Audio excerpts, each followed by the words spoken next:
paix, c'est pas seulement le conflit, euh, l'absence de conflit, on va dire. La paix, c'est justement, c'est une philosophie, c'est un état d'esprit, c'est un état d'être.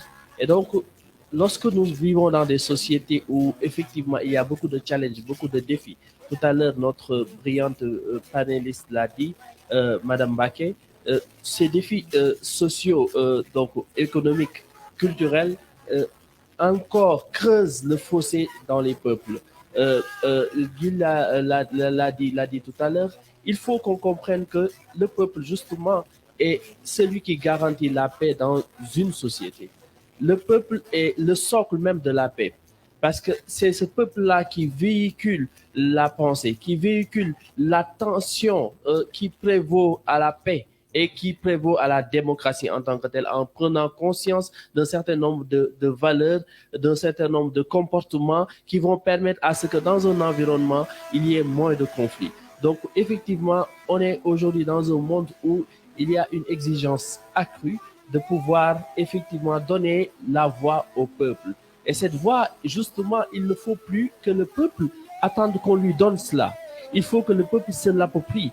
Parce que ces crises qu'on a vues, que depuis le printemps arabe, aujourd'hui, le vent qui souffle au niveau de l'Afrique de l'Ouest, aujourd'hui, il faut qu'on le dise, qu'on ose le dire avec des mots fermes. L'Afrique est en guerre partout.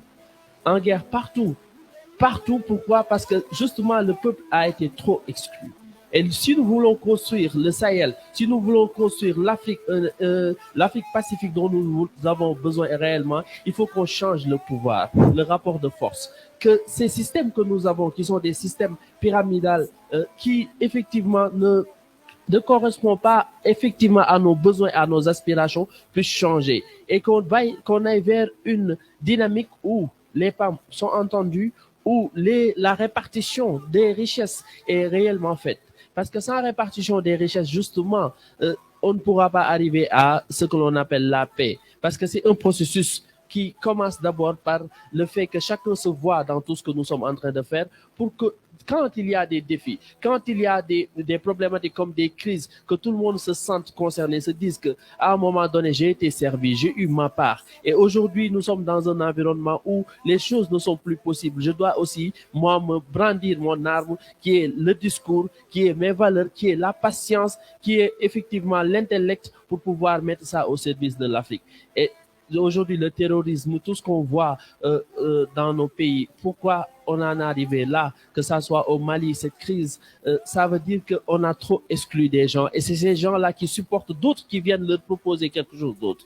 Donc, il faut construire la paix de l'Afrique à travers le peuple. Mais surtout, dans ce peuple en tant que tel, il y a les femmes, mais il y a surtout d'abord la jeunesse. Parce que la jeunesse constitue pratiquement 70% de la population africaine. Comment faire pour que cette jeunesse qui, non seulement peut incarner des valeurs très fortes qui vont inspirer le futur que nous voulons, qui vont permettre à ce que le demain que nous voulons puisse être créé. Il faut outiller aujourd'hui, désormais, ces jeunes en termes de connaissances, en termes de valeurs, mais surtout en termes de capacité d'autodétermination, les donner des armes qui leur permettent de construire l'avenir que nous voulons. Et je pense que essentiellement aujourd'hui, le peuple est sentinelle de paix et sentinelle de démocratie, mais encore, il faudrait que le peuple s'organise davantage